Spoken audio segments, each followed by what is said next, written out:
به نام خداوند بی اندازه مهربان نهایت باره. مشهور است که حضرت موسی علیه السلام روزی رفت به درگاه خدا، گفت خدایا کمکم کن، بندگان تو یا مردم خیلی از من مسخره میکنن، بهم توهین میکنن.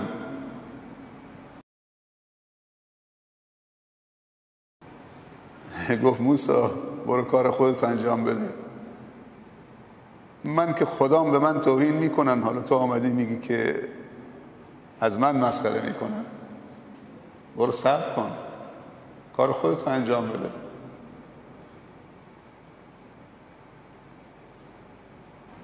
تحمل کن، من که خدام از من مسخره میکنن، به من توهین میکنن، اعلام جنگ با من میکنن. خب بحثی که از روز یک شنبه داریم دنبال میکنیم میشد تو یک جلسه هم تمامش کرد،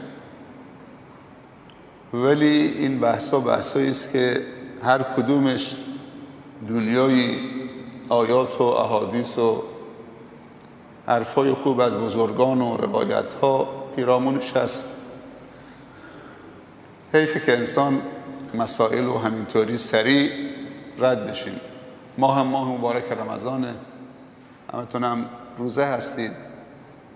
این وقتم من نمیگم انسان مسلمان هیچ وقت مرده‌ای تو زندگیش نداره، ولی امروز خیلی از مسلمان ها بیشتر اوقاتشون اوقات تلف شده هست که اسمش میذارن اوقات مرده.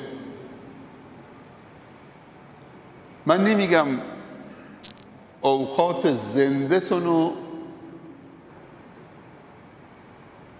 برای دین بذارید، اوقات مرده‌ای که تلف شده داره از بین میره و در 24 ساعت شبانه روز خیلی وقتا 8 9 10 ساعته.